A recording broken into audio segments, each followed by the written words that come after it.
Morning praise card. എൻ്റെ പേര് മഞ്ജു. ദൈവത്തിന്റെ നാമത്തിന് മഹത്വം ഉണ്ടാകട്ടെ. യേശു ക്രിസ്തുവിനെ പോലെ നമ്മളെ ആക്കി തീർക്കുന്നതിന് വേണ്ടിയാണ് പിതാവും തൻ്റെ പുത്രനായിട്ടുള്ള യേശുവിനെ ലോകത്തിലേക്ക് വിട്ടത്. എന്തൊരു കാര്യവും എങ്ങനെയാണ് യേശു ക്രിസ്തു കൈകാര്യം ചെയ്യുന്നത്, അതുപോലെ നമ്മളും കൈകാര്യം ചെയ്യണം എന്ന് ദൈവം ആഗ്രഹിക്കുന്നു. അത് തന്നെയല്ല ഏതൊരു കാര്യവും അല്ലെ, അത് തന്നെയല്ല പിന്നെ ദൈവം യേശുക്രിസ്തു ലോകത്ത് ചെയ്ത പോലുള്ള കാര്യങ്ങൾ അല്ലെ, അതിനേക്കാളും ഗ്രേറ്റ് ആയിട്ടുള്ള കാര്യങ്ങൾ നമ്മൾ ചെയ്യും എന്നാണ് യേശുക്രിസ്തു നമ്മളോട് പറഞ്ഞിരിക്കുന്നത്. അപ്പൊ അതിനായിട്ടെല്ലാം നമ്മൾക്ക് വേണ്ടത് എന്താന്ന് വെച്ച് കഴിഞ്ഞാൽ കൃപയാണ്, ദൈവത്തിന്റെ കൃപയാണ് അല്ലെ. ദൈവത്തിന്റെ കൃപ എന്ന് പറഞ്ഞാൽ ദൈവത്തിന്റെ എബിലിറ്റി, ദൈവത്തിന്റെ കഴിവാണ് അല്ലെ. ആ കഴിവാണ് നമുക്ക് ദൈവം തരുന്നത്. അപ്പം ദൈവത്തിന്റെ കഴിവ് എന്ന് പറയുമ്പോൾ ദൈവത്തിന്റെ എന്താ പറയുക, കൃപ എന്ന് പറയുമ്പോൾ അതിന്റെ ഓവർഫ്ലോയിലാണ് യേശു ക്രിസ്തു ജീവിക്കുന്നത്. അപ്പൊ നമുക്കറിയാം ജോണിന്റെ 1 ഇങ്ങനെ പറഞ്ഞിരിക്കുന്നത്, എന്താ പറയുക, യേശുവിന്റെ ഗ്രേസ്, ഓവർഫ്ലോ ഓഫ് ഗ്രേസിൽ നിന്ന് നമുക്ക് അബണ്ടൻസ് ഓഫ് ഗ്രേസിൽ നിന്ന് നമുക്ക് ഗ്രേസ് തന്നിരിക്കുന്നു എന്ന് വെച്ചാൽ നമുക്ക് കൃപ തരുന്നത്. അപ്പൊ യേശു ക്രിസ്തു എന്ന് പറഞ്ഞാൽ തന്നെ ഗ്രേസ് ആണ്, കൃപയാണ് അല്ലെ. അപ്പോ ദൈവത്തിന്റെ കൃപ നമ്മളുടെ ഉള്ളിലേക്ക് വന്നു കഴിയുമ്പോൾ നമ്മൾ സാധാരണക്കാരായ മനുഷ്യരായിരിക്കത്തില്ല. സാധാരണക്കാരായ മനുഷ്യർ ചെയ്യുന്ന പോലുള്ള കാര്യങ്ങളല്ല നമ്മൾ ചെയ്യുന്നത്. സാധാരണക്കാരായി ചെയ്യുന്ന ആൾക്കാർ അവർ ചെയ്യുന്നതിനേക്കാളും വളരെ ഇഫക്റ്റീവായിട്ട്, ഈസി ആയിട്ട് അല്ലെ, ഒരു എന്താ പറയുക, ഒരു പെർഫെക്ഷനോടെ എല്ലാ കാര്യത്തെ നമുക്ക് നേരിടാനും കാര്യങ്ങൾ ചെയ്യാനും ഉള്ള കഴിവ് നമുക്ക് കിട്ടും. കാര്യം എന്ന് വെച്ചാൽ വരുന്നത് ദൈവത്തിന്റെ ശക്തിയാണ് അല്ലെ. അപ്പൊ അതിനെപ്പറ്റിയാണ് എനിക്കിത് സംസാരിക്കണം. അപ്പൊ ഒന്ന് പ്രാർത്ഥിച്ച് സംസാരിക്കാം. കർത്താവേ, സമയത്ത് നന്ദി പറഞ്ഞു. Thank you Jesus master. അങ്ങയുടെ കൃപ ഞങ്ങളുടെ നേരെ, ഞങ്ങളുടെ ഗ്രേസ് ഞങ്ങളിലേക്ക് ചൊരിഞ്ഞതിനായിട്ട് നന്ദി പറഞ്ഞ കർത്താവ്. Thank you Lord God Almighty. Praise and worship master. അങ്ങയുടെ കൃപയ്ക്കനുസരിച്ച് നടക്കാൻ ഉള്ള കൃപ തന്നെ അപേക്ഷിക്കുന്ന കർത്താവ് ലോർഡ് ഫാദർ. അങ്ങ് ഞങ്ങൾക്ക് തരുന്ന കൃപ വെറുതെ ആക്കി കളയാതിരിക്കുന്നതിനായിട്ട് കർത്താവ് താങ്ക് യു സോ മച്ച്. കർത്താവ് മനസ്സിലാക്കി തന്നെ യേശുവിന്റെ നാമം ആമേൻ. നമുക്കിന്ന് 2 കൊരിന്ത്യരിലേക്ക് പോകാം. അതിന്റെ 12 ശരിക്കും പറഞ്ഞാൽ എനിക്ക് പറയാനുള്ള 7 തൊട്ട് 10 വരെയുള്ള വാക്കുകളാണ്. പക്ഷെ 1 തൊട്ട് 10 വരെയുള്ള വാക്കുകൾ നമുക്കൊന്ന് വായിക്കുമ്പോൾ ഇങ്ങനെ പറഞ്ഞിരിക്കുന്നത്: പ്രശംസിക്കുന്നതിനാൽ പ്രയോജനമില്ല, എങ്കിലും അത് ആവശ്യമായിരിക്കുന്നു. ഞാൻ കർത്താവിന്റെ ദർശനങ്ങളെയും വെളിപ്പാടുകളെയും കുറിച്ച് പറയുവാൻ പോകുന്നു. ക്രിസ്തുവിലുള്ള ഒരു മനുഷ്യൻ ഞാൻ അറിയുന്നു. അവൻ 14 സംവത്സരം മുമ്പേ 3-ാം സ്വർഗത്തോളം എടുക്കപ്പെട്ട ശരീരത്തോടെയോ എന്നും ഞാൻ അറിയുന്നില്ല, ശരീരം കൂടാതെയോ എന്നും അറിയുന്നില്ല, ദൈവം അറിയുന്നു.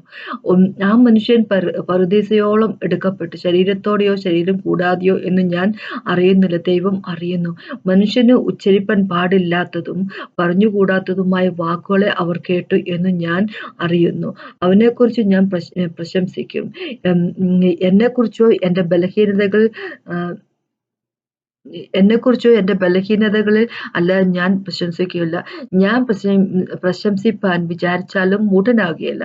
സത്യമല്ലോ പറയുന്നത്. എങ്കിലും എന്നെ കാണുന്നതിനും എൻ്റെ വായിൽ നിന്ന് കേൾക്കുന്നതിനും മീതെ ആരും എന്നെക്കുറിച്ച് നിരൂപിക്കരുത് എന്ന് വെച്ച് ഞാൻ അടങ്ങുന്നു. വെളിപ്പാടുകളുടെയും ആധിക്യത്താൽ ഞാൻ അതിനായി നിഗളിച്ചു പോകാതിരിപ്പാൻ എനിക്ക് ജഡത്തിൽ ഒരു ശൂലം തന്നിരിക്കും. ഞാൻ നിഗളിച്ചു പോകാതിരിക്കേണ്ടതിന് എന്നെ കുത്തുവാൻ സാത്താന്റെ ദൂതൻ തന്നെ. അത് എന്നെ വിട്ടു നീങ്ങേണ്ടതിന് ഞാൻ 3 വട്ടം കർത്താവിനോട് അപേക്ഷിച്ചു. അവൻ എന്നോട്, എൻ്റെ കൃപ നിനക്ക് മതി, എൻ്റെ ശക്തി ബലഹീനതയിൽ തികഞ്ഞു വരുന്നു എന്നു പറഞ്ഞു. ആകയാൽ ക്രിസ്തുവിന്റെ ശക്തി എൻ്റെ മേൽ ആവസിക്കേണ്ടതിന് ഞാൻ അതിസന്തോഷത്തോടെ എൻ്റെ ബലഹീനതകൾ പ്രശംസിക്കും. അതുകൊണ്ട് ഞാൻ ക്രിസ്തുവിനു വേണ്ടി ബലഹീനത, കയ്യേറ്റം, ബുദ്ധിമുട്ട്, ഉപദ്രവം, ഞെരുക്കം എന്നിവ സഹിപ്പാൻ ഇഷ്ടപ്പെടുന്നു. ബലഹീനനായിരിക്കുമ്പോൾ തന്നെ ഞാൻ ശക്തനാകുന്നു. അപ്പോ ഇവിടെ പോൾ പറഞ്ഞിരിക്കുന്ന ഒരു വാക്ക്, ബലഹീനനാകുമ്പോൾ തന്നെ ശക്തനായിരിക്കുന്നത്, വളരെയധികം വളരെ ഇമ്പോർട്ടൻ്റ് ആയിട്ട് കാര്യം, നമ്മൾ വളരെയധികം മനസ്സിലാക്കേണ്ട ഒരു കാര്യമാണ്. ഇപ്പൊ അത് ആദ്യത്തെ വാക്കുകളൊന്ന് വായിക്കട്ടെ. 6 വരെയുള്ള പറയട്ടെ. 6 വരെയുള്ള വാക്കുകൾ ഇപ്പൊ ഇങ്ങനെയാണല്ലോ പറഞ്ഞിരിക്കുന്നത്. പോള് തന്റെ എന്താ പറയുക, സ്പിരിച്വൽ എക്സ്പീരിയൻസിനെ പറ്റി ഇവിടെ വെളിപ്പെടുത്തിയിരിക്കുക. അപ്പൊ 11ാമത്തെ ചാപ്റ്ററിലേക്ക് പോകുമ്പോൾ നമുക്കറിയാം, പോള് പറയുക അവിടെ അവരുടെ ഇടയില്, കൊരിന്ത്യരുടെ ഇടയിൽ സൂപ്പർ അപ്പോസ്റ്റൽസ് ആയിട്ടുള്ള അല്ലെ കുറെ ആൾക്കാർ ഇങ്ങനെ വന്നിരിക്കുകയാണ്. എന്ന് വെച്ച് കഴിഞ്ഞാല് തങ്ങൾ വലിയ അപ്പോസ്റ്റലന്മാരാണ് എന്നൊക്കെയുള്ള രീതിയിൽ എന്താ പറയുക, പറയപ്പെടുന്ന ആൾക്കാർ എത്തിപ്പെട്ടിരിക്കുകയാണ് അല്ലെ. പോൾ വഴിയാണ് ദൈവം ഈ കൊരിന്ത്യൻ സഭയൊക്കെ സ്ഥാപിച്ചിരുന്നെങ്കിൽ പോലും, പക്ഷേ പോളിന്റെ ലെറ്ററിനൊക്കെ നല്ല കനമുണ്ട്. പക്ഷെ പോളിന്റെ സംസാരത്തിന് അത്ര പോരാ എന്നൊക്കെ ഉള്ള രീതിയിൽ ഉള്ള കുറെ വർത്താനമൊക്കെ ആയിട്ട് കുറെ അപ്പോസ്റ്റലന്മാരെന്നൊക്കെ പറയപ്പെടുന്ന ആൾക്കാരൊക്കെ ഉണ്ട്. കൊരിന്ത്യർക്കിടയിലൊക്കെ ഉണ്ട്. അതോടൊപ്പം നമുക്ക് എല്ലാവർക്കും അറിയാവുന്ന കാര്യം, കൊരിന്ത്യൻ സഭ എന്ന് പറയുമ്പോൾ അത് ഒട്ടും തന്നെ മച്യൂരിറ്റി ഉള്ളതോ വളർന്ന സഭയായിരുന്നില്ല. ഒരുപാട് ലോകപരമായിട്ടുള്ള കാര്യങ്ങളൊക്കെ ഉണ്ടായിരുന്ന സഭയാണല്ലേ.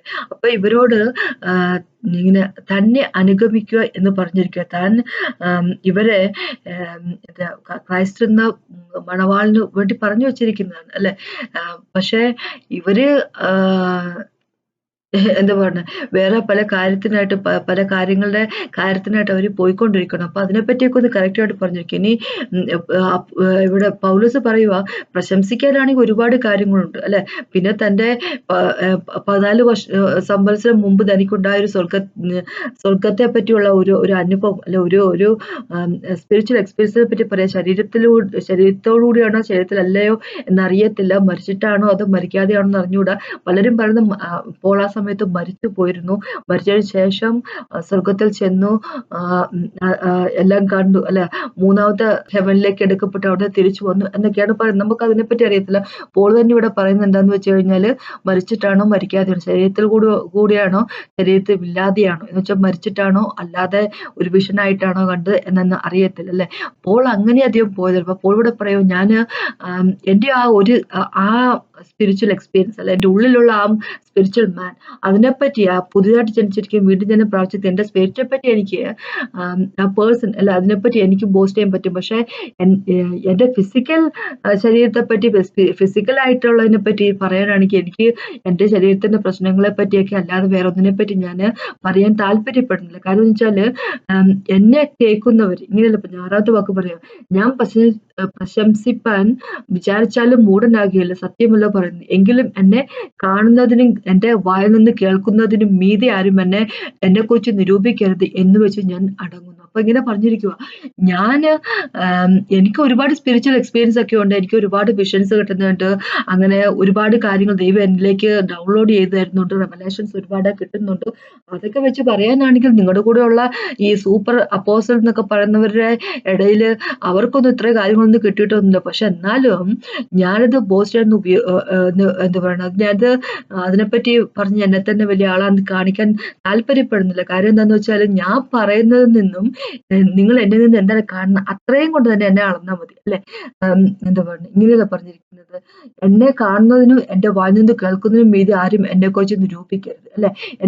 എന്നെ അറിയുന്നത് ഞാനെന്ത് പറയുന്നോ അല്ല ഞാനെന്ത് ചെയ്യുന്നു അതനുസരിച്ചായിരിക്കും. അല്ല എനിക്ക് എന്തൊക്കെ സ്പിരിച്വൽ എക്സ്പീരിയൻസ് ഉണ്ട് എന്നതിനെ പറ്റി എന്ന് വെച്ച് കഴിഞ്ഞാല്, ഞാൻ സാധാരണക്കാരനായിട്ട് നിങ്ങളുടെ ഇടയിൽ നിങ്ങളിൽപ്പെട്ട ഒരാളായിട്ട് ജീവിക്കുന്നതിന് താല്പര്യപ്പെടും. ഞാൻ വലിയ ആളായിട്ട് എന്താ പറയാ, സ്റ്റേജിൽ മാത്രം കയറി നിന്നുകൊണ്ട് വലിയ സംസാരിക്കുന്ന വലിയൊരു പാസ്റ്ററായിട്ട് അങ്ങനെയൊന്നും ആ പരിപാടിക്കൊന്നും ഞാൻ പോകുന്നില്ല. അതൊന്നും അല്ല എന്റെ കാര്യം അല്ലെ.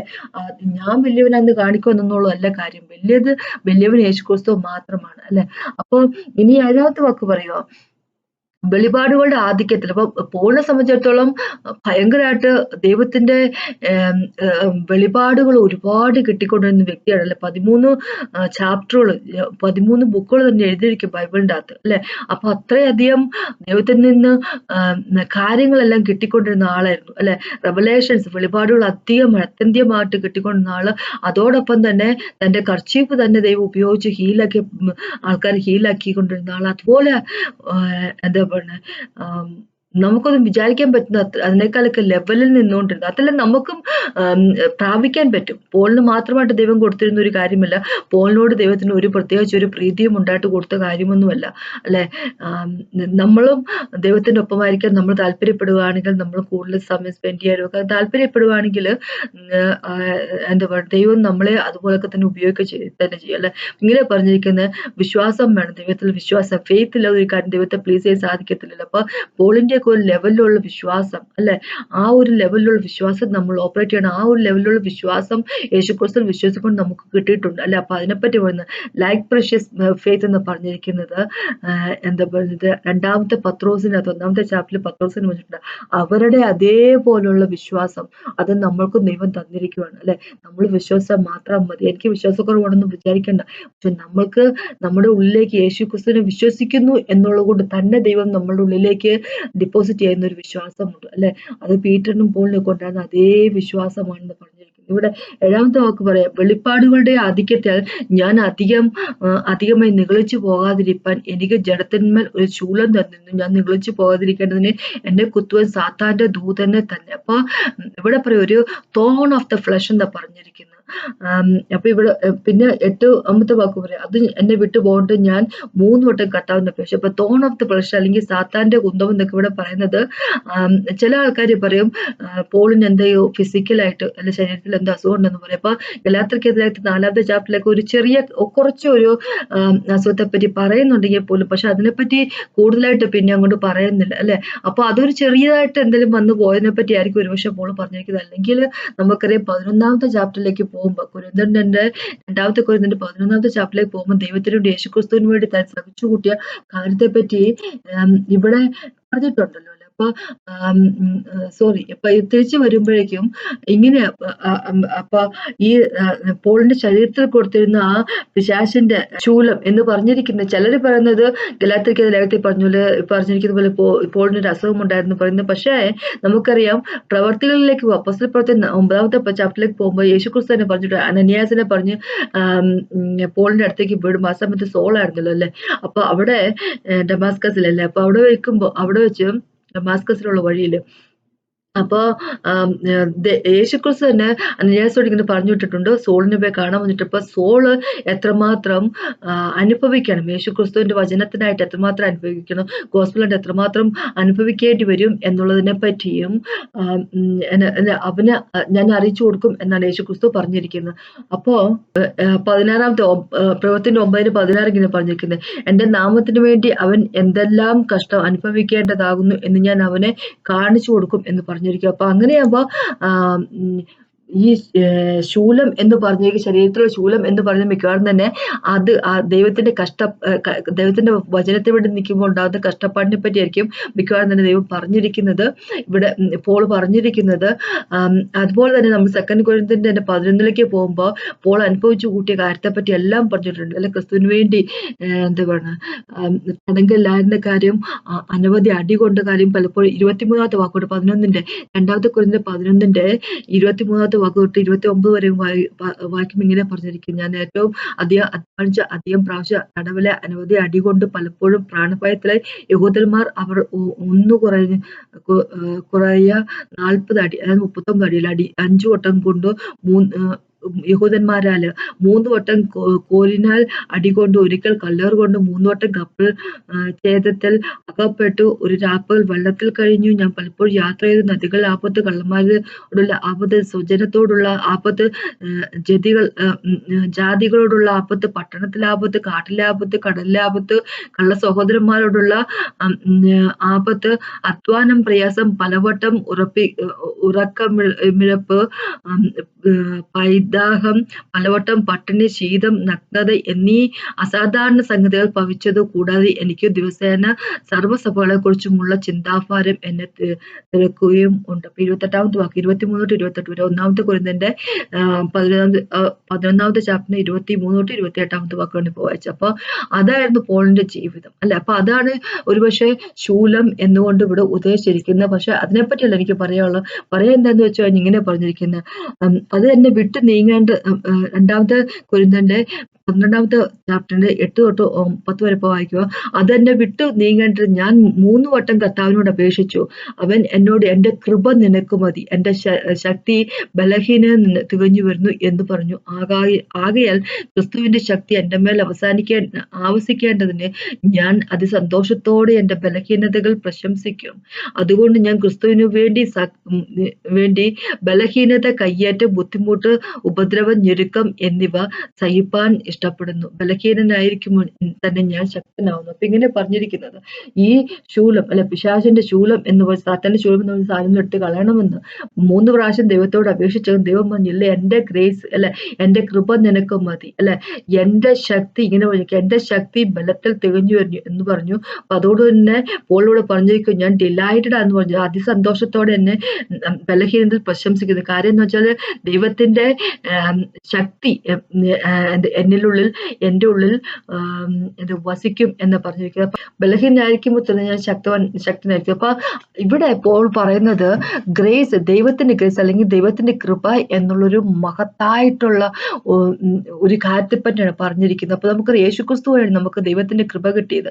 റോമക്കത്ത് ലേഖനത്തിന്റെ 5-ാമത്തെ ചാപ്റ്റർ 1-2 വാക്കുകളിൽ അങ്ങനെ തന്നെ പറഞ്ഞിരിക്കുന്നത്. യേശുക്രിസ്തു വഴി നമ്മൾ യേശുവിൽ വിശ്വാസം കൊണ്ട് നമ്മൾ ദൈവത്തോട് നിരപ്പല ജസ്റ്റിഫിക്കേഷൻ കഴിഞ്ഞു.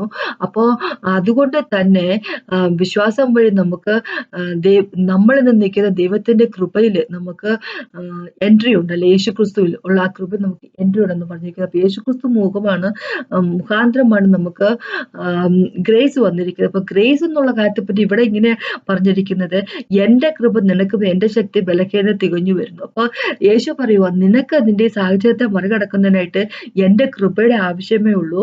ആ കൃപയിൽ ഞാൻ തരുന്ന എന്റെ കൃപയിൽ എന്റെ ശക്തി നിന്റെ ബലഹീനതയിൽ പെർഫെക്റ്റ് ആവും. എന്ന് വെച്ച് കഴിഞ്ഞാല് നീ ബലഹീനനാകുമ്പോൾ എന്റെ ശക്തി നിന്നിലൂടെ വരുമ്പോ നീ ഏത് സാഹചര്യത്തിലാണോ അതിൽ നിന്ന് നിനക്ക് ഈസി ആയിട്ട് വിട്ടുപോകാൻ കഴിയും അല്ലെ.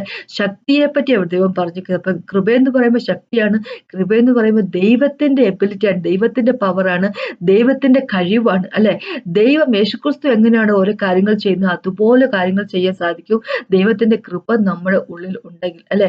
അപ്പോ അതുകൊണ്ട് പോളിവിടെ പറഞ്ഞിരിക്കുക, അതുകൊണ്ട് ഞാൻ ക്രിസ്തുവിന് വേണ്ടി ബലഹീനത, കയ്യേറ്റം, ബുദ്ധിമുട്ട്, ഉപദ്രവം, ഞെരുക്കം എന്നിവ സഹിപ്പാൻ ഇഷ്ടപ്പെടുന്നു. കാര്യം എന്താണെന്ന് വെച്ചാൽ ബലഹീനനായിരിക്കുമ്പോൾ തന്നെ ഞാൻ ശക്തനാവുന്നു. അപ്പൊ കഷ്ടപ്പാടുകളോ കയ്യേറ്റമോ ബുദ്ധിമുട്ടുകളോ ഉപദ്രവമോ ഒന്നും ഞെരുക്കൊന്നും എന്നെ ഒരിക്കൽ പോലും ബാധിക്കുന്നില്ല. കാര്യം എന്താന്ന് വെച്ചാൽ ദൈവത്തിന്റെ കൃപ, യേശുക്രിസ്തുവിന്റെ കൃപ എന്നിലേക്ക് വരുമ്പോൾ എന്നെ അത് ബലവാനാക്കുക ചെയ്യുന്നത് അല്ലെ.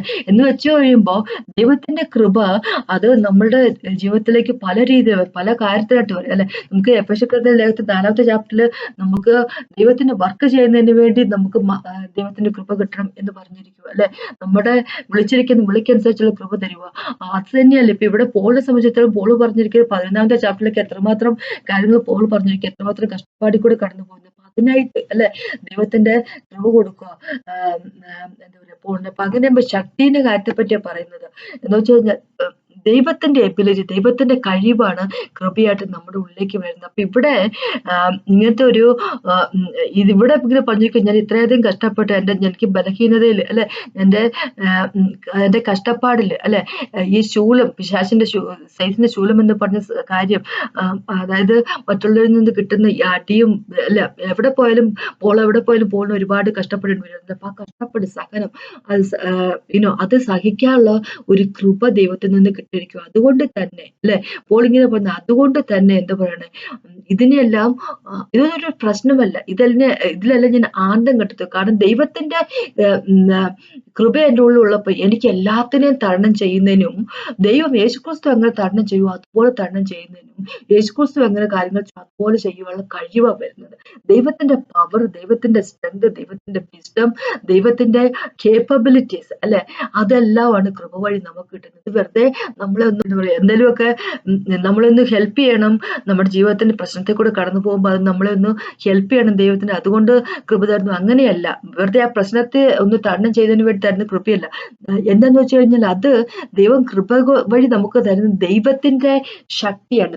യേശുക്രിസ്തുവിന്റെ ശക്തിയാണ്, യേശുക്രിസ്തുവിന്റെ ബുദ്ധിയാണ്, യേശുക്രിസ്തുവിന്റെ വിജ്ഞാനമാണ്. ദൈവം എങ്ങനെയായിരിക്കുമോ അത് തന്നെയാണ് നമുക്ക് തരുന്നത്. യേശുക്രിസ്തു എങ്ങനെയായിരിക്കും ഓരോ കാര്യത്തെ ഡീൽ ചെയ്യുന്നത് അതുപോലെ തന്നെ അതിനായിട്ടുള്ള പവർ നമുക്ക് നമ്മുടെ ഉള്ളിലേക്ക് വരുന്നത്. അതുകൊണ്ട് തന്നെ പോള് ഇങ്ങനെ പറയുന്നു, ഞാൻ എൻ്റെ ബലഹീനതയിൽ ഞാൻ റിജോയ്സ് ചെയ്യും, ഞാൻ സന്തോഷം ആനന്ദിക്കുക. കാരണം വെച്ചാൽ ദൈവത്തിന്റെ പവർ എൻ്റെ ഉള്ളിലേക്ക് വരുന്നത്. അതുകൊണ്ടാണ് പോളിന് ഇത്രയധികം ഇപ്പൊ 11-ാമത്തെ ചാപ്റ്റർ 23-28 വരെ നമ്മൾ വായിച്ചതുപോലെ പോള് അനുഭവിച്ച കഷ്ടപ്പാടുകളെ പറ്റി പറയുക. ആ കഷ്ടപ്പാടുകളൊന്നും ഒരു കഷ്ടപ്പാടല്ലാതെ പോളിന് തോന്നാനും പിന്നെയും ജീവിതത്തിന്റെ അവസാനം വരെ തന്നെ റോമൻ സാമ്രാജ്യം കൊല്ലുന്നത് വരെ പോളിന് ഈസി ആയിട്ട് വർക്ക് ചെയ്യാൻ സാധിച്ചതിന്റെ കാര്യത്തിൽ. കാരണം വെച്ചാൽ സാധാരണ ഒരു മനുഷ്യന് സാധിക്കത്തില്ല ഇങ്ങനെയുള്ള അപകടത്തിൽ കൂടെ കടന്നു പോകാൻ, എന്നിട്ട് സന്തോഷിക്കാനൊന്നും സാധിക്കത്തില്ല. ഫിലിപ്പൊക്കെ ലേഖനം എഴുതുന്നത് ജയിലിൽ നിന്ന് വെച്ചിട്ടാണ് അല്ലെ, പ്രിസൺ എപ്പസിലാണ്. പിന്നെന്താ പറയണേ, ഇത് ഫിലമോനൊക്കെ പ്രിസൺ എപ്പസിൽപ്പെട്ട കാര്യങ്ങളാണ്. അപ്പൊ അങ്ങനെയാകുമ്പോ എന്താ പറയുക, ജയിലിൽ വെച്ച് എഴുതുന്ന കാര്യങ്ങളാണ്. അപ്പൊ അവിടെ ഫിലിപ്പിക്കത്തിൽ ലേഖനത്തിൽ റിജോയ്സ് എന്ന് പറഞ്ഞിരിക്കുന്നത്, ദൈവത്തിൽ ആനന്ദിപ്പാൻ പറയും. ജയിലിൽ കിടക്കുന്നവർക്ക് അങ്ങനെയൊക്കെ പറയാൻ പറ്റുന്നത്. കാര്യം എന്താ വെച്ചാൽ ദൈവത്തിന്റെ കൃപ വന്നു കഴിയുമ്പോൾ ഇവരുടെ ചുറ്റുമുള്ള സാഹചര്യങ്ങളെ ഒന്നും അവർക്കൊരു പേടിയില്ല, ഭയമില്ല. അവരുടെ ശരീരത്തിന്റെ ബലഹീനത ഉണ്ടെങ്കിലും അതിന് നേരിടാനും അതിനെ മറികടക്കാനുള്ള ഒരു കഴിവ് ദൈവത്തിൽ നിന്ന് വരുന്നു. പ്രശ്നങ്ങളുടെ നടുക്കാണെങ്കിൽ പോലും ആ പ്രശ്നങ്ങൾക്ക് അതീതമായിട്ട് ചിന്തിക്കാനും ആ പ്രശ്നങ്ങൾക്ക് അതീതമായിട്ട് ദൈവത്തിൽ വിശ്വാസം ഉണ്ടാകാനും പ്രാർത്ഥിക്കാൻ നേടിയെടുക്കാനും എല്ലാം ഉള്ളൊരു കഴിവ് ദൈവത്തിന്റെ കൃപ വഴി വന്നുകൊണ്ടിരിക്കുക. അതുകൊണ്ട് തന്നെ ഇപ്പോൾ പറഞ്ഞു, എനിക്ക് എന്റെ കഷ്ടപ്പാട് ഞാൻ ആനന്ദിക്കുന്നേ ചെയ്യുന്നുള്ളൂ. എനിക്ക് ഇത്രയധികം കഷ്ടപ്പാടുണ്ട്. എന്നെ ദ്രോഹിക്കുന്ന ആൾക്കാർ ദ്രോഹിക്കുന്നു, എന്നെ ഞെരുക്കുന്നു, അതൊന്നും ഓർത്തിട്ട് എനിക്ക് ഒരു ബുദ്ധിമുട്ടുമില്ല. കാര്യം എന്താന്ന് വെച്ച് കഴിഞ്ഞാല് എന്നെ സ്നേഹിക്കാൻ എന്റെ ദൈവം എനിക്ക് കൃപ തന്നിരിക്കും. അപ്പൊ ദൈവം നമ്മളോട് പറയുന്നത് വെച്ചാല്, കൃപ വഴി ദൈവം നമുക്ക് തരുന്ന ദൈവത്തിന്റെ ശക്തിയാണ്, ദൈവത്തിന്റെ പവർ, ദൈവത്തിൻ്റെതായിട്ടുള്ള എല്ലാ കാര്യങ്ങളും തരുന്നത്. അപ്പൊ അങ്ങനെയാകുമ്പോ കൃപ നമുക്ക് വേണം എന്ത് കാര്യം ചെയ്യുന്നതിന് വേണ്ടി. യേശുക്രിസ്തു തന്നെ പറഞ്ഞിട്ടുണ്ട്, 14ാമത്തെ ചാപ്റ്റർ ജോണിന്റെ പറഞ്ഞിട്ട് 12ാമത്തെ വാക്കിനെ പറഞ്ഞേക്കുന്നത്, യേശുക്രിസ്തു വിശ്വസിക്കുന്ന, യേശുക്രിസ്തു ചെയ്യുന്നതിനേക്കാളും കൂടുതൽ കാര്യങ്ങൾ ചെയ്യും. ക്വാണ്ടിറ്റിയുടെ കാര്യം പറയുന്നത്, ക്വാളിറ്റി അല്ല, കൂടുതൽ കാര്യങ്ങൾ ചെയ്യും എന്ന് പറഞ്ഞിരിക്കുന്നത്. ചെയ്ത കാര്യങ്ങളും അതിനേക്കാളും കൂടുതൽ കാര്യങ്ങൾ ചെയ്യുന്നു പറഞ്ഞിരിക്കുന്നത്. അപ്പൊ അതിനെങ്ങനെ സാധിക്കും? ദൈവത്തിന്റെ കൃപ നമ്മുടെ ഉള്ളിൽ വരണം അല്ലെ, അനോയിന്റിങ് ആയിട്ട് നമ്മുടെ ഉള്ളിലേക്ക് വരണം, എങ്കിൽ മാത്രമേ അത് ചെയ്യാൻ പറ്റത്തുള്ളൂ. അപ്പൊ എനിക്കിവിടെ എന്താ പറയാനുള്ളതെന്ന് വെച്ചാൽ, കൃപ എന്ന് പറയുന്ന വെറുതെ ഒരു കാര്യമില്ല. ചില ആൾക്കാരെങ്കിലും പറയുന്ന കാര്യമുണ്ട്, അയ്യോ ദൈവത്തിന്റെ കൃപ ഉള്ളതുകൊണ്ട് മാത്രം ഞാനിങ്ങനെ ജീവിച്ചു പോകുന്നു. ദൈവത്തിന്റെ കൃപ എന്താന്ന് പറഞ്ഞുകൊണ്ടാ? ദൈവത്തിന്റെ ശക്തി മനുഷ്യരുടെ ഉള്ളിലേക്ക് വരുമ്പോ, അപ്പൊ ദൈവത്തിന്റെ ശക്തി നമ്മുടെ ഉള്ളിലേക്ക് വരുമെങ്കിൽ ഒരുമാതിരി കഷ്ടപ്പെട്ട് ആണ് നമ്മൾ ജീവിക്കാൻ പോകുന്നത്. അങ്ങനെ വിക്ടോറിയസ് ആയിരിക്കും, വളരെ ജയാളികളായിരിക്കും. അപ്പൊ എനിക്ക് ഞാൻ പറയാനുള്ളതെന്ന് വെച്ചാല്, കൃപയെന്ന് പറഞ്ഞു കഴിഞ്ഞാൽ അത് വെറുതെ ഒരു കാര്യമല്ല അല്ലെ. ഓ കൃപ മാത്രം മതി, 4 പാട്ട് പാട്, അങ്ങയുടെ കൃപ മാത്രം മതി എനിക്ക് എന്നൊക്കെ 4 പാട്ട് പാടാൻ മാത്രമായിട്ടുള്ള കാര്യമല്ല. ആ കൃപ നമ്മുടെ ജീവിതത്തിലേക്ക് വരും. അപ്പൊ നമുക്ക് പറഞ്ഞറിയിക്കാൻ സാധിക്കത്തില്ല. പല എന്താ പ്രശ്നങ്ങളുടെ നടുക്കും കൂളായിട്ട് നിൽക്കാനും ഹാൻഡിൽ ചെയ്യാനും അല്ലെ. എന്താ പറയുക, നേരത്തെയൊക്കെ ആണെങ്കിൽ തകർന്ന് തരിപ്പണമാകേണ്ട ജീവിതത്തിന്റെ സാഹചര്യത്തിന് മുമ്പില് കൃപ കൂടെയുള്ളപ്പോ അതിനെയൊക്കെ എന്താ പറയാ, പുഷ്പം പോലെ പറിച്ചു കളഞ്ഞുകൊണ്ട് മുമ്പോട്ട് പോകാനുള്ള ഒരു ശക്തി നമ്മുടെ ഉള്ളിലേക്ക് വരും. അതിന് പറയുന്ന പേരാണ് കൃപ. അപ്പൊ ജീവിതത്തിന്റെ സകല മേഖലയും കൃപയ്ക്കായിട്ട് നമുക്ക് ആഗ്രഹിക്കാം. നമ്മുടെ കുഞ്ഞുങ്ങളുടെ വിദ്യാഭ്യാസം, നമ്മുടെ മാരേജ്, നമ്മുടെ ഫൈനാൻസിൽ, നമ്മുടെ ജോലി സ്ഥലത്തെ കാര്യങ്ങളൊക്കെ എല്ലാത്തിനും അല്ലെ, ദൈവത്തിന്റെ ഒപ്പം നടക്കുന്നതായിട്ട്, ദൈവത്തിന്റെ വേല ചെയ്യുന്നതിനായിട്ട്, അങ്ങനെ എല്ലാത്തിനുമായിട്ട് കൃപ ചോദിക്കാം. കാരണം കൃപയുടെ ഒപ്പം ദൈവം തരുന്നത് ദൈവത്തിന്റെ ശക്തി തന്നെയാണ് അല്ലെ. അതിനെപ്പറ്റിയാണ് എനിക്ക് പറയാനുള്ളത്. അപ്പൊ ഒന്ന് പ്രാർത്ഥിച്ചിട്ട് നമുക്ക് കർത്താവ് സമയത്ത് നന്ദി പറയുന്നു. Thank you Jesus master. അങ്ങയുടെ കൃപയ്ക്കായിട്ട് നന്ദി പറയുന്നു. അതനുസരിച്ച് ജീവിക്കാൻ തന്നെ അങ്ങയുടെ വഴി കൂടെ നടക്കാൻ പറ്റുന്നുണ്ട്. നന്ദി പറയുന്നു. Thank you Jesus master. Praise and worship കർത്താവ് ഞങ്ങൾ ഒരിക്കൽ പോലും മറന്നു പോകാതിരിക്കട്ടെ. അങ്ങ് ഞങ്ങൾക്ക് വേണ്ടി എന്താ ചെയ്യുന്നുള്ളൂ. യേശുവിന്റെ നാമത്തിൽ ആമേൻ. പെട്ടെന്ന് ദൈവത്തിനകത്ത് മുഖത്തുണ്ടാകട്ടെ.